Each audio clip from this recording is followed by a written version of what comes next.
Today I want to talk about organizing your own events, going to a gig and not knowing what type of equipment they have, and where should you upload your mixes to promote yourself. This is Share the Knowledge. For the last 22 years, I've been rocking stages, playing in clubs, and having a lot of fun as a DJ and turntablist, and I've seen and learned a lot.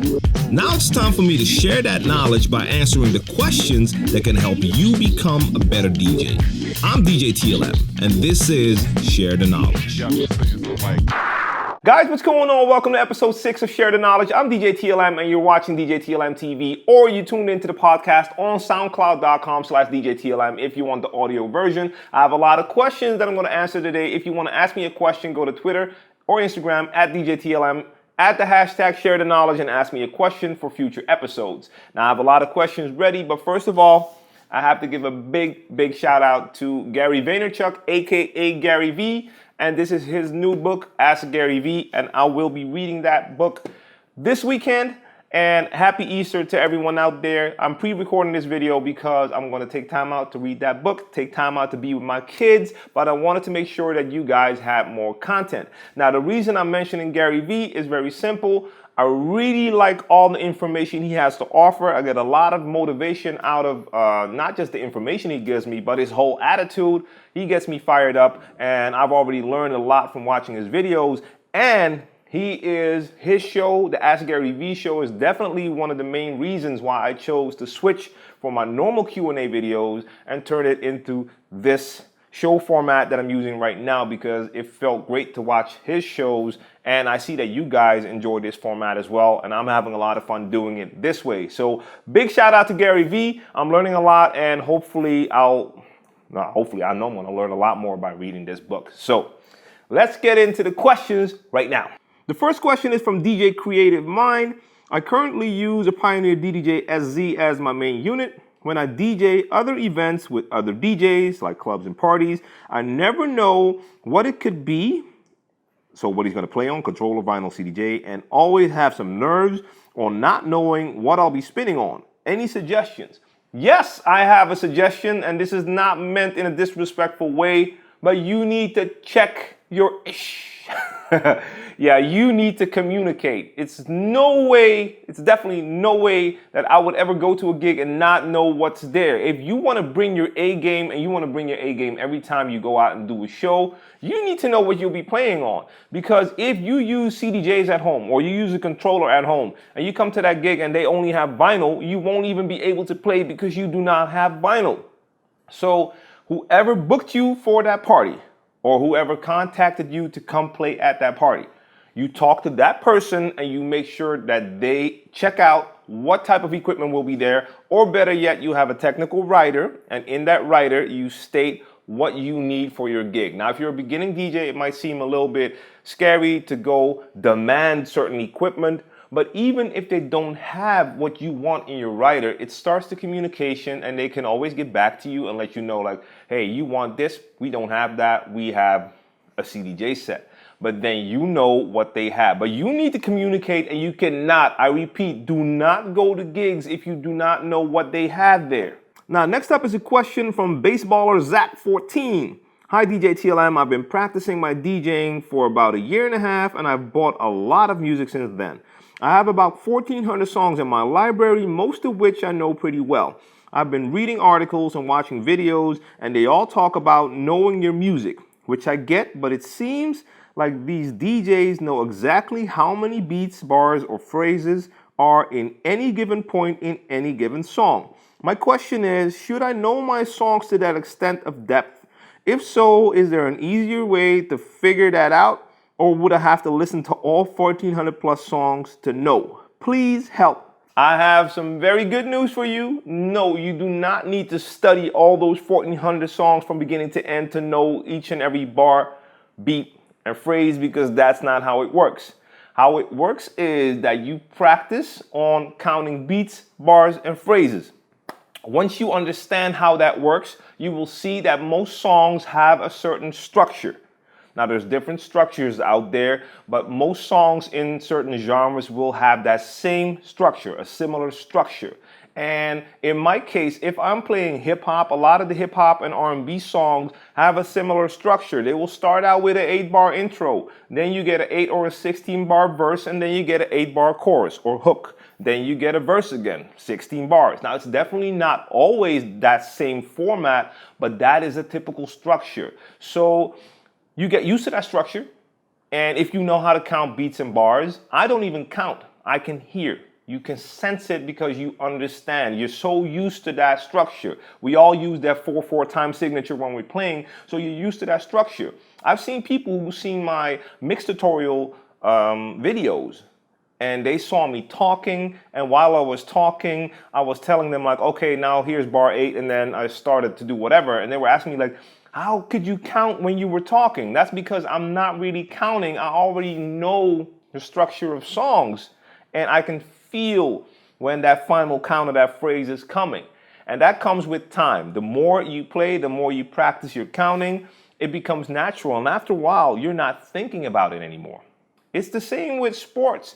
You practice a certain move a million times, and then that move becomes second nature.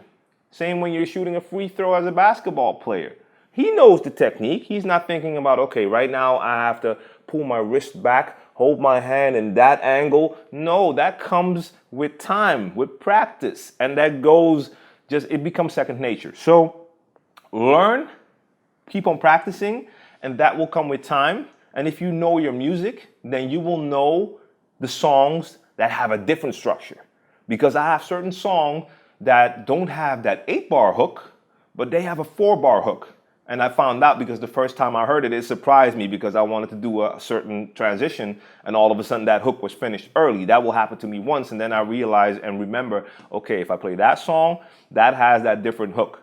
But most of the other songs will have that 8-bar hook. So you start to remember the ones that are different, and the rest is all has the same structure. Go check out your music. You'll see that's what it is, because these DJs do definitely not know every beat and bar and phrase of every song by heart. All right. This question comes from Aiden. He's a DJ from the UK. I've been DJing for a year and a half, and I want to start promoting myself using social media. I've recorded mixes myself, but I'm hesitant to put them online, I guess, because of my small knowledge on copyright for sites like Soundcloud and Mixcloud. The mixes contain songs from labels like Spinning and Musical Freedom, so I'm not sure if I could get fined or that sort of thing. Could you give me advice on this, and what's your opinion on Mixcloud? So Mixcloud is the way to go. That is definitely a safe place. Soundcloud used to be a place where a lot of people used to upload mixes. They got in trouble, mixes got taken down, and that's not the way to go. Only use SoundCloud if you're producing and you make your own material, or you're doing podcasts where you're just talking and it's your own material. SoundCloud is just fine for that. I use it for my podcast, for Share the Knowledge. But if you're using mixes with other people's music, Mixcloud is the way to go. You upload your mix, you add your track list, and Mixcloud will compensate artists or labels, and everything works out just fine. You will not have to worry about any fine. So get yourself a Mixcloud account, upload mixes, and start promoting yourself on social media. Next up, a question from the Crooked One. djTLM, how do you get the most out of becoming a DJ when you're in a small town with no resources? Now, what kind of resources are you looking for to become a DJ? Now, okay, you can't live in a small town. Maybe you only have one club there or no clubs there, but the world is bigger than your small town, especially now with the internet. You can reach anywhere. I live in Amsterdam, in the Netherlands, and over 50% of my views and subscribers are in the US. Now, the US is definitely not around the corner, but the internet has made it so that I can reach anyone, anywhere. Same goes for you. So start making mixes if you're on that level, to start recording some nice mixes to promote yourself. Put them online, start promoting. Now, of course, in your local area, you want to make sure that people know you're a DJ as well. So make sure people know. If there's any small venues or even a bar or whatever, organize your own event at that bar if possible. Those are just some things you can do. You don't need resources to get started. So don't find excuses to not do it. Just go out and do it, because the means are there. The internet is right there. You can walk into any bar, any venue in your own area, and just approach them, let them know you're a DJ, and see how that works. Don't sit at home and wait for it. Go out and find it.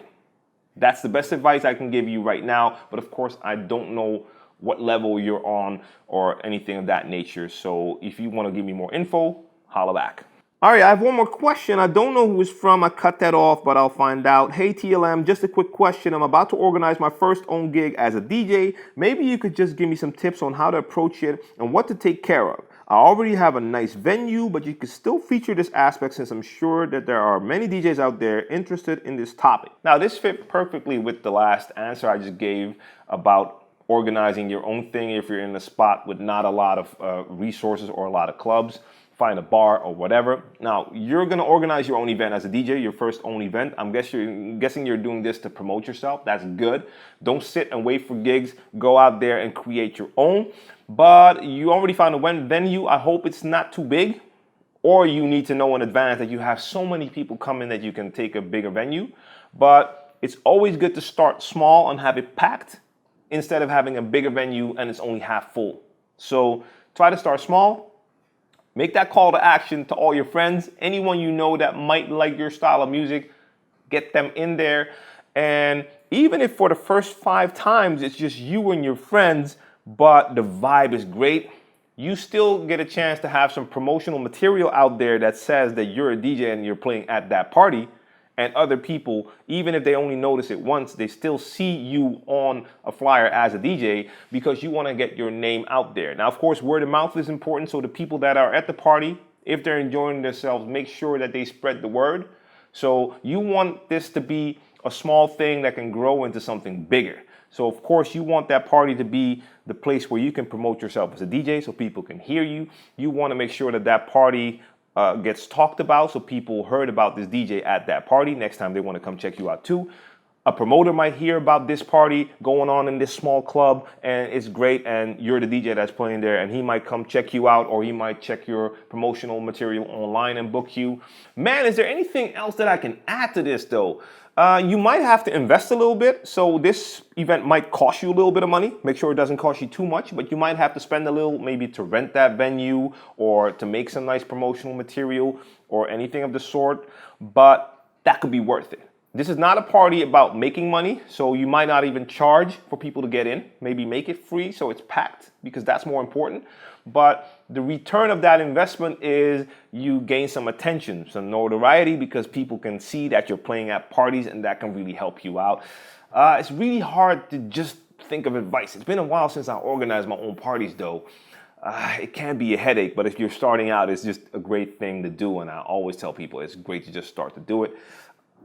If I think of anything, I'm going to talk about this in the next episode. But for now, if you have any more questions, you know where to reach me. But let's just make this conversation happen in the comment section. And I'm going to make this the question of the day for all the DJs watching who organize their own events. What is your best tip about organizing your own event? What was the best thing that you did when it came to organizing your own event? Join the conversation in the comment section. Share the knowledge so we can all learn from each other.